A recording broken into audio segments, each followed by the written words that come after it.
આણંદ માહિતી વિભાગ દ્વારા આજરોજ 10 ઓગસ્ટના બપોરે 2 કલાકે આપવામાં આવતી અખબાર યાદી પ્રમાણે બોરસદની સરસ્વતી શિશુકુંજ વિદ્યાલય ખાતે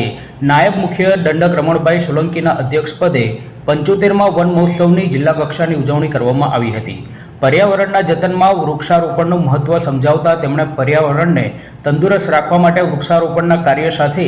જનભાગીદારીથી જોડાય તે અત્યંત આવશ્યક છે તેમ જણાવ્યું હતું। આ કાર્યક્રમના અંતે મહાનુભાવોના હસ્તે વૃક્ષારોપણ કરવામાં આવ્યું હતું તથા તરુ રથને લીલી ઝંડી આપી પ્રસ્થાન કરવામાં આવ્યું હતું। આ પ્રસંગે જિલ્લાના કલેક્ટર પ્રવીણ ચૌધરી, રાજપીપળાના GRFRCના પ્રિન્સિપાલ ડોક્ટર સુનિલ કુમાર બેરવાલ, જિલ્લા પોલીસ અધિક્ષક ગૌરવ જસાણી, જિલ્લા પંચાયતના પ્રમુખ હસમુખભાઈ પટેલ, પેટલાદના ધારાસભ્ય કમલેશભાઈ, રાજેશભાઈ પટેલ સહિત તાલુકા અને નગરપાલિકાના પદાધિકારીઓ તથા સરસ્વતી શિશુકુંજ વિદ્યાલયના શિક્ષકગણ અને મોટી સંખ્યામાં વિદ્યાર્થીઓ ઉપસ્થિત રહ્યા હતા।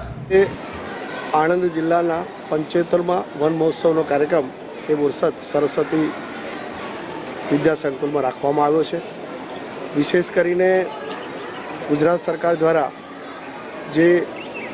વર્ષો પહેલાં આદરણીય મોદી સાહેબે જેની શરૂઆત કરી હતી કે વન મહોત્સવનો કાર્યક્રમ એ શરૂઆત એવી જગ્યાએથી થવી જોઈએ જ્યાંથી મોટો સંદેશો એ સમાજ જીવનને મળે।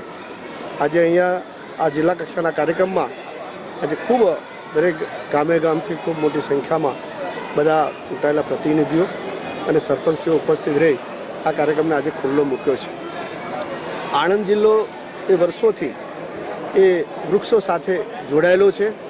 અને વિશેષ આનંદ એ બાબતનો છે કે આજથી 75 વર્ષ પહેલાં જ્યારે શરૂઆત થઈ ત્યારે પણ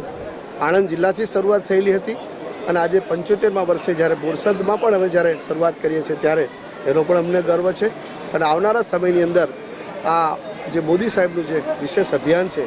એક વૃક્ષ માં કે નામ એ અંતર્ગત એક દરેક વિદ્યાર્થીઓ, દરેક સમાજ જીવનના આગેવાનો અને દરેક આગેવાનો સાથે મળીને પર્યાવરણનું રક્ષણ થાય,